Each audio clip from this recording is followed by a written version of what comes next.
वरहमतुल्लाहि वबरकातुहू। मोहतरम नाज़रीन, जैसा कि आप जानते हैं कि 17 सितंबर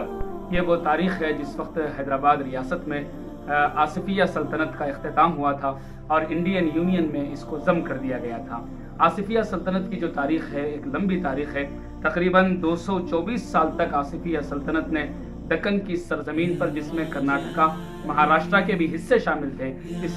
दक्कन की सरजमीन पर हुक्मरानी की है और बहुत शानदार हुक्मरानी उनकी रही है। आप अगर देखेंगे 7 बादशाहान हैं, 7 निज़ाम हैं जो एक के बाद दीगरे रियासत हैदराबाद के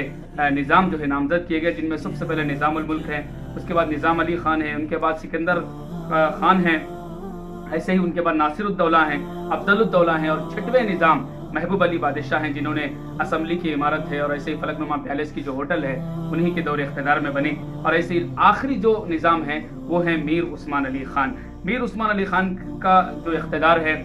रियासत हैदराबाद पर, वो 1911 से लेकर यानी 1911 से लेकर 1948 तक एक लंबा ज़माना, तकरीबन 37 साल तक आपने यहाँ जो है रियासत हैदराबाद पर आपने हुक्मरानी फरमाई। और आपके पीरियड में और आपके ज़माने में जो रियासत तेलंगाना या रियासत हैदराबाद जो तरक्की के बामे उरूज पर पहुंचा है, उसकी पूरी मिसाल दुनिया के किसी स्टेट में आपको नजर नहीं आएगी। जिस वक्त 15 अगस्त 1947 को मुल्क हिंदुस्तान आज़ाद हुआ, लेकिन आपको मालूम है कि 1 साल तक तकरीबन यहाँ हैदराबाद में निज़ाम ही की हुकूमत रही और बिला आखिर 17 सितंबर 1948 को 1948 17 सितंबर को हैदराबाद रियासत इंडियन यूनियन में जम की गई। लेकिन इस जम करने का जो तरीक़ाकार है वो तरीक़ाकार इस कदर जो है खतरनाक और हैरत अंगेज है। एक बाज़ाब्ता जो ऑपरेशन पोलो जिसको बोला जाता है या पुलिस एक्शन जो बोला जाता है, उस वक्त जो हालात दक्कन के अंदर पैदा हुए वो इतने ख़तरनाक थे कि तकरीबन तारीख़ की किताबों में बात मिलती है कि 1.5 लाख मुसलमान जो है उस वक्त के फसादात में क्रिमिनल रिवॉर्ड्स के अंदर मारे गए और बहुत सी मुस्लिम ख़वातीन अपनी इज्जतें बचाने की खातिर सूखे बोलियों में कूद गई। लेकिन अफसोस की बात यह कि खूनी दास्तां होने के बावजूद भी जिस तरह इसको हाईलाइट किया गया और जिस तरह इसको पुरजोश तरीके से मनाने की कोशिशें की गई, हालांकि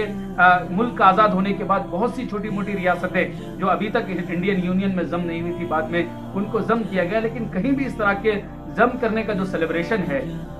वो कहीं भी मनाया नहीं जाता। सिर्फ हैदराबाद के जम के वक्त में इसको मनाना और इसको एक हिंदू मुस्लिम जो है फीलिंग्स इसके जरिए से पैदा करना, ये बहुत ही खतरनाक है और मुल्क के मुस्तकबिल के लिए बात खतरनाक है। क्योंकि जिस मैटर में, जिस मजमून के अंदर भी अगर हिंदू मुस्लिम की बात आ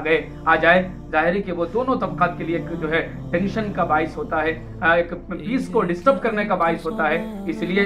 M.A. माजिद हैदराबाद के बहुत बड़े जर्नलिस्ट हैं, उन्होंने किताब लिखी है मेरे ताबूत पर जश्न। ये ऐसा ही है, ये जो है इंडियन यूनियन में जम करना ये सबके लिए खुशाइंद है कि हम हिंदुस्तान का हिस्सा है। हमें इस बात पर, बल्कि हर मुसलमान को इस बात पर फख्र है कि हम हिंदुस्तानी हैं और हमारी नस्लें ता क़यामत हिंदुस्तानी रहेंगी, इसमें कोई दो राय नहीं है। लेकिन उस पर सेलिब्रेशन करना और निज़ाम दक्कन को गालियां देना, एक ऐसे निज़ाम को जिनके बनाए हुए हॉस्पिटल में लोग पैदा होकर, जिनके बनाए हुए असेंबली की इमारत में खड़े होकर जो है हुकूमत अपने मसाइल को हल करती है, एक ऐसा निज़ाम जिसकी बनाई हुई अदालत में फैसले होते हैं, एक ऐसा निज़ाम जिसकी यूनिवर्सिटी में लोग पढ़कर निकलते हैं, एक ऐसा निज़ाम जिसका एयरपोर्ट जो है आने के लिए जाने के लिए इस्तेमाल होता है, ट्रांसपोर्ट का पूरा निज़ाम, पूरे रेलवे स्टेशन निज़ाम के दौर के हैं। यहाँ पानी पीने के लिए हिमायत सागर, उस्मान सागर की तामीर और तरक्की निज़ाम के दौर में भी यहाँ का जो ड्रेनेज का सिस्टम है वो सबका सब निज़ामी के दौर का दिया हुआ है। यहाँ तक कि RTC बसें आज भी जो है निज़ाम की वालिदा का नाम, उस पर जेड जो है जोहरा उनका नाम था, तो उन्हीं के नाम से उसका आगाज किया गया था। आज भी आप देखेंगे TSZ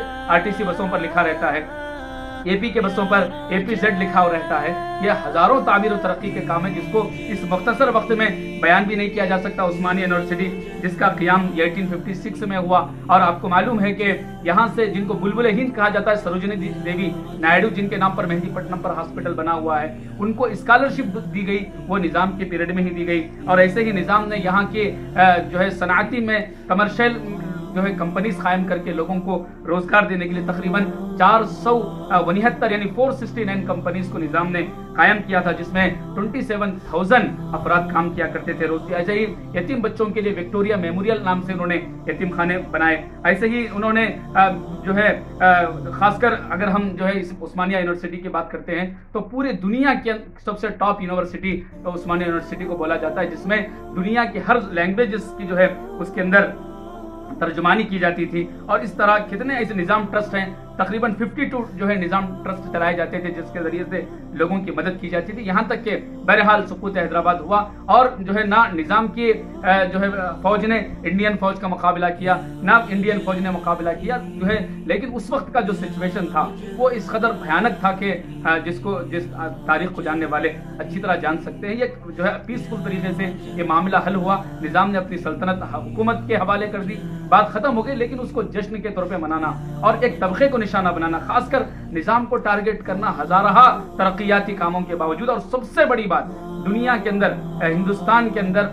بڑا سا بڑا دیش بھکت ہو سکتا ہے جو دیش کے لیے اپنی جان مال سب کچھ لٹا سکتا ہو، لیکن نظام سے بڑا دیش بھکت آپ کو پورے ہندوستان کی ہسٹری میں نہیں ملے گا۔ آپ کو معلوم ہونا چاہیے